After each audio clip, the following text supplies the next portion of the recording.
Vamos lá, vamos começar. Queria saber contigo aí, né? Se passou bem o feriado, primeiramente, se está tudo certo.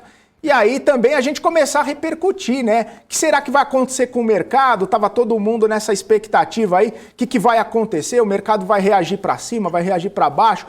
Tem tensão entre os poderes? Não tem? Enfim, como que você vê aí toda essa situação, as manifestações que aconteceram ontem e, claro, os impactos disso para os ativos brasileiros, para o nosso mercado aqui?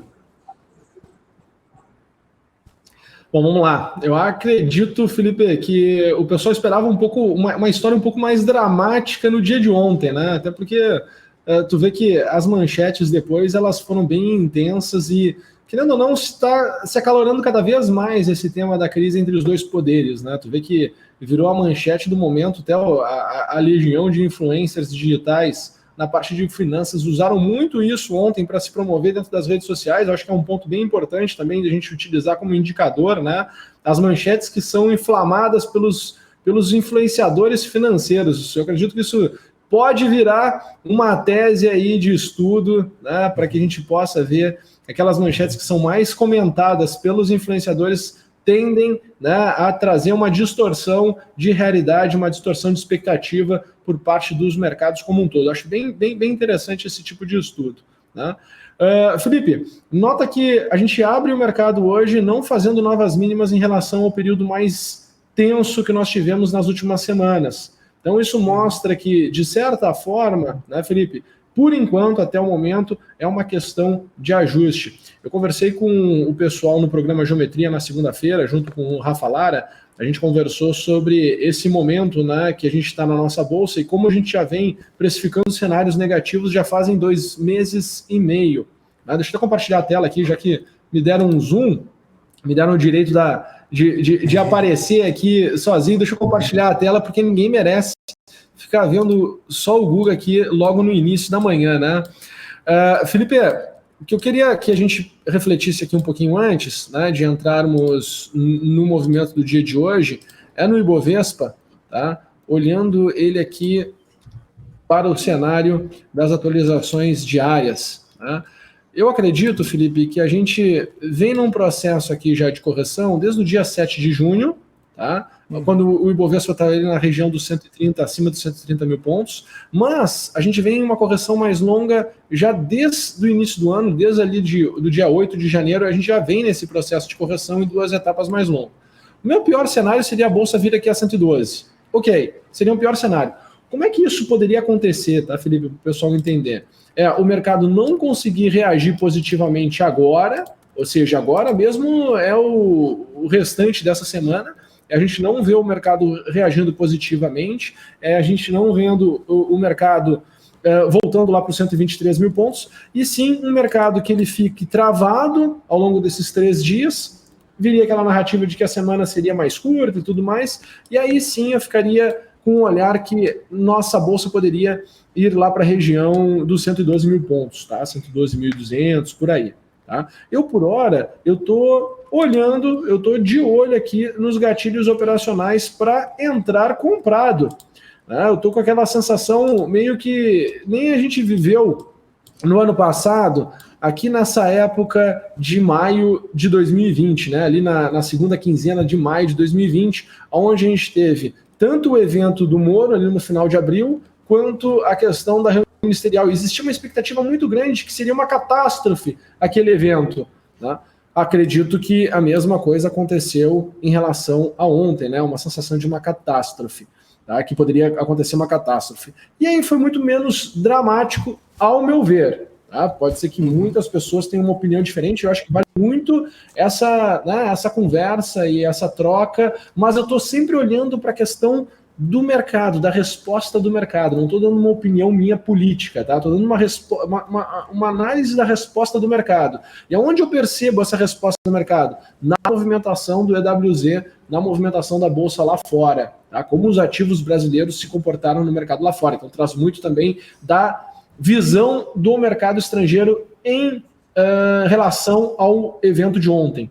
Tá? Então é uma leitura de mercado fria, sem uma questão do Guga, né, a favor ou contra alguma questão política, tá? É bem mesmo fria em relação a comportamento de mercado, que essa é a minha função aqui, né? É traduzir o comportamento de mercado. Não adianta eu falar um viés pessimista e a bolsa subir 20%, né? Não adianta eu falar um viés otimista e a bolsa cair 20%. A gente tem que ser realista, porque a minha função aqui é falar de movimentos de bolsa de valores, tá? Então eu estou acompanhando, tenho aqui sinalizações que tem aqui um campo fértil para a gente poder retornar aqui até a região de 126 mil pontos, e é isso que eu estou de olho, tá? É isso que eu estou de olho.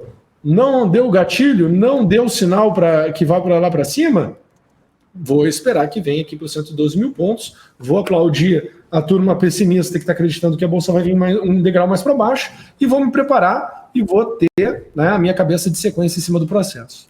Para o dia de hoje, Felipe, o que eu estou enxergando aqui no nosso índice? Tá? Eu tinha uma expectativa que nós poderíamos abrir aqui na região dos 117 mil pontos, tá? Acabou que o mercado ele abriu foi ali no 117, né? O meu era 116.915, então poderia ter um degrau um pouco mais abaixo.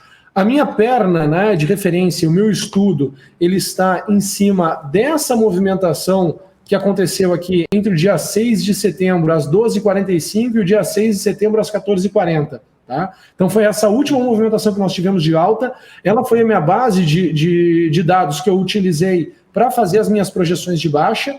Tá? Existia aqui um gap que aconteceria entre o 117.680 e o 117.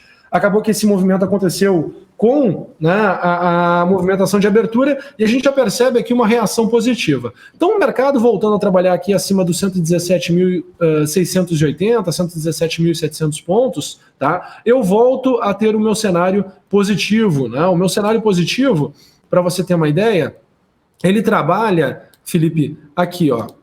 Apagar aqui meu cenário de baixo, meu cenário de alta, ele trabalha aqui nesse ambiente. É para ir buscar 119.800, né, quase os 120 mil pontos, podendo num mundo muito bom 122, 150, tá? Então, o meu cenário positivo trabalha para esta região, tá? Eu, de novo, Felipe, sempre sou um otimista com o dedo no gatilho. Por hora, como minha arma está desengatilhada, né, porque o mercado está nesse processo de ajuste, de correção, eu estou, de verdade, esperando aquele momento para entrar nas compras. Tá? Eu já venho conversando, esse é o mesmo discurso, o mercado não mudou, é o mesmo discurso que eu venho compartilhando aqui com vocês nessas últimas 2 semanas. Uhum. Ô Guga, então você falou aí que a ideia é de compra dos ativos, então se houver uma oscilação para baixo, aí uma queda, talvez seja interessante os investidores olharem aí para aumentarem a exposição e não ver uma queda tão grande assim que vale a pena fazer algum tipo de venda nos ativos, é isso? Estrategicamente, Felipe, na verdade, o ideal é que tu tivesse já com uma posição reduzida e com caixa para montar a posição, não que tu estivesse carregando a posição. Quem está carregando uma posição e está totalmente alocado, isso de fato é um problema. Tá? E aí, óbvio, né, Felipe, cada caso é um caso. Tá?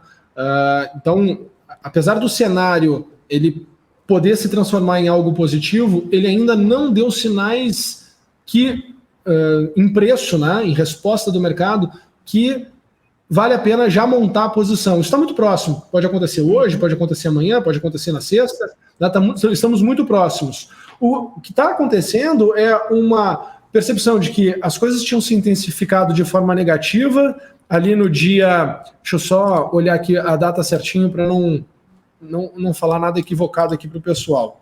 Tá? Então, o mercado ele tinha ficado mais pessimista ali no dia 19 de agosto. Tá? Ali nós tivemos o período mais tenso, vamos assim dizer. Nós percebemos que tivemos toda essa movimentação de medo, cautela, que foi intensificado. Né? Tudo era para o olhar para o movimento de ontem. Eu me lembro semana passada, muitas pessoas me ligavam, analistas, investidores, e o pessoal falava: Guga, tu viu o que vai acontecer na terça-feira? Tu viu toda a paralisação que vai ter na terça-feira? Então, qual era o meu sentimento? Que o mercado ele tinha uma narrativa e tinha uma verdade para o que aconteceria ontem. Né? O que aconteceria ontem, né? O que aconteceu ontem, no dia 7 de setembro. A questão é como o mercado ele responde no dia logo após esse evento. Né? Então, para que se faz esse exercício? Para não ficar com viés, né? Para não ficar interpretando mal a resposta do mercado. O que eu estou vendo? Olha, o mercado não faz novas mínimas, mercado não fazendo novas mínimas, começando a reagir. Pega, por exemplo, vamos lá, numa linguagem mais técnica, né? Começa a pegar todos os stops das proteções que o pessoal que estava com mais receio desenvolveu. Isso faria com que houvesse um fluxo de compra e jogaria o mercado novamente lá naquela região dos 125 mil pontos.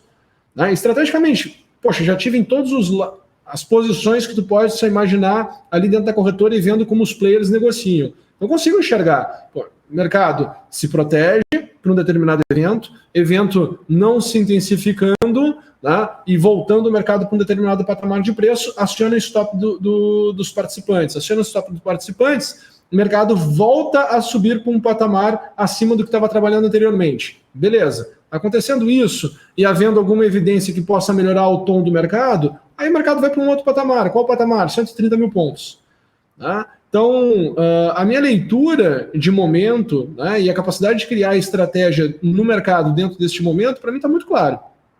Tá? Tá muito claro mesmo. E me coloco à disposição, né, todas as segundas-feiras, conversar com os telespectadores aqui da BMC News e, de fato, né, ir traduzindo e desenhando as estratégias para que eles possam, né, tomar, para que todos os telespectadores possam tomar as suas melhores decisões possíveis. Né? Então, a minha leitura é exatamente essa. Agora, mercado cair, ser oportunidade para comprar? Não. Tá? Não quer dizer isso. O mercado cair do ponto que está agora mostra que o cenário não conseguiu reagir positivamente. A gente vai para um patamar mais baixo e aí a gente vai precisar o quê? Sinais no patamar mais baixo para se comprar. Tá? Então, não é que caiu, vai aumentando posição, fazendo preço médio. Né? Eu acho que esse é um grande erro que muitos investidores inexperientes cometem, né? Porque costumam olhar aquele track record daquelas empresas que deu certo ao longo do tempo e aí imagina que aquilo vai acontecer com toda e qualquer empresa. Não acontece. Né? Tanto que a gente vê aí várias pessoas sofrendo e carregando posições no prejuízo já há muito tempo, e isso aconteceu inclusive com as empresas que hoje são consideradas muito, bonitas, né? Se tu pegar aí pessoas que compraram Vale lá em 2008, certo? Demoraram muito tempo para ver a cotação voltar para o preço que eles compraram lá atrás. Né? Existem pessoas que têm, por exemplo, Petrobras, Gerdau, a própria Gerdau, Siderúrgica Nacional, várias empresas passaram aí quase que 10 anos, né, não voltando para o seu preço que se tinha lá naquele período de 2008, que era um cenário, maravilhoso, principalmente para quem falava de commodity. Então tem que ter cautela, tem que ter estratégia, né, e negociar ações não é um casamento para a vida toda, bem diferente do que algumas pessoas pregam aí pelo mercado, né? Tem 2 décadas de bolsa e já vi muita coisa acontecer.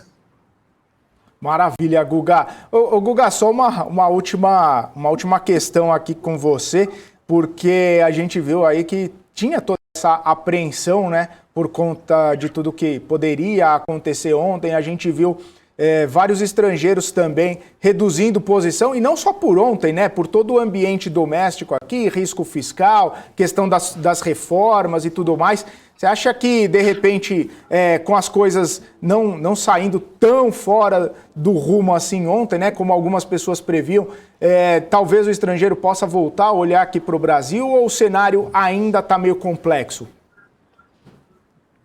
Eu acho que as cartas elas ficaram mais claras. Assim, complexo está, cada vez toda vez que a gente vai se aproximando, né, de um momento que tem que ter tomadas de decisões, a gente tem uma sensação de que, ficou mais complexo. Mas acaba que no processo de tomada de decisão, tu tem que ter as variáveis, né, elas muito bem claras e muito bem tangíveis. Eu acredito que a gente tem as variáveis muito bem claras e muito bem tangíveis agora. Então, precisa se ter uma tomada de decisão. E qual é o problema no processo da tomada de decisão? É que na tomada de decisão existe alguém que vai ficar satisfeito e alguém que vai ficar insatisfeito. Tá? Então, aquele ambiente que ficar insatisfeito vai ter a sensação de perda. Então vai ter a sensação de que as coisas ficaram piores. Aqueles que estavam que vão ser satisfeitos vão falar, puxa, tá legal. Só que se tem uma decisão, se sai daquele ambiente do tipo da disputa, tem que ter uma decisão, tem que ter uma tomada de decisão, tem que ter um direcionamento. Para onde isso aqui de fato vai? O que não dá é para ficar discutindo, né, ad eterno. Então, principalmente o estrangeiro, ele precisa o quê? Definições. No momento que as coisas começam a ficar definidas, tu vai ver as coisas tomando rumo, nem que seja para o pior. Entendeu? Porque a gente também, se a gente for olhar de 2008 para 2016, né, a gente for comparar com a bolsa lá fora subiu. E a gente aqui com muita volatilidade mesmo, a gente ameaçava começar a melhorar e caía para um degrau menor. Ameaçava começar a melhorar, caía para um degrau menor. Ameaçava começar a melhorar, caía para um degrau menor.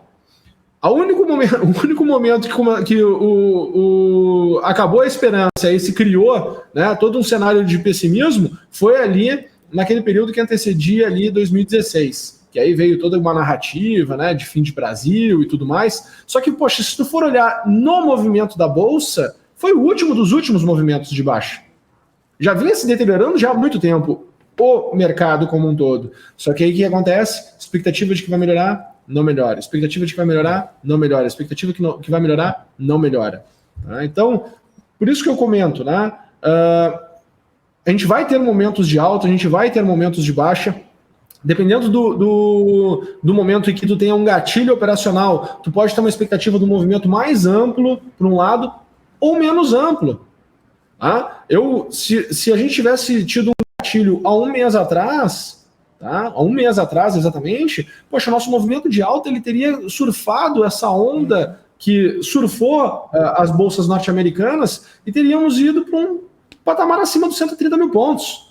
Ok, não foi, né? Não teve gatilho. Paciência.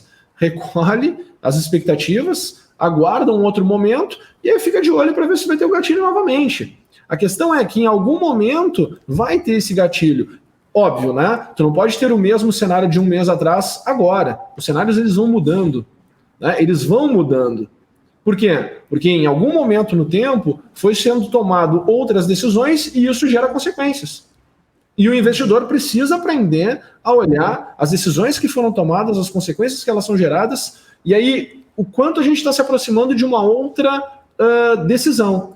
E como a gente está se aproximando de um outro período de decisão, para mim é ótimo, o mercado vai ficar mais claro e o movimento vai ficar mais definido e eu vou saber exatamente o que eu tenho que fazer. Né? Por isso que é importante esses momentos, entendeu? De novo, toda tomada de decisão, principalmente nesse ambiente político que a gente está vivendo agora, óbvio que vai ter um grupo que vai ficar satisfeito, óbvio que vai ter um grupo que vai ficar insatisfeito. Porque se os dois grupos já estivessem satisfeitos, não estaria tendo um processo onde teria que ter uma mudança e uma tomada de decisão, porque estariam satisfeitos. Né? E não é o que está acontecendo. Então a gente está vendo quase que um processo de um conflito bem vocal. É só olhar as redes sociais de ontem. Ou eu estou seguindo as pessoas erradas. Né? Mas para mim, dentro das minhas redes sociais, o que eu fui impactado aqui, eu fiquei assim, do tipo, né? Tem que ser estudado, né, os posts dos influencers, porque de fato, né, isso está gerando uma expectativa de massa absurda.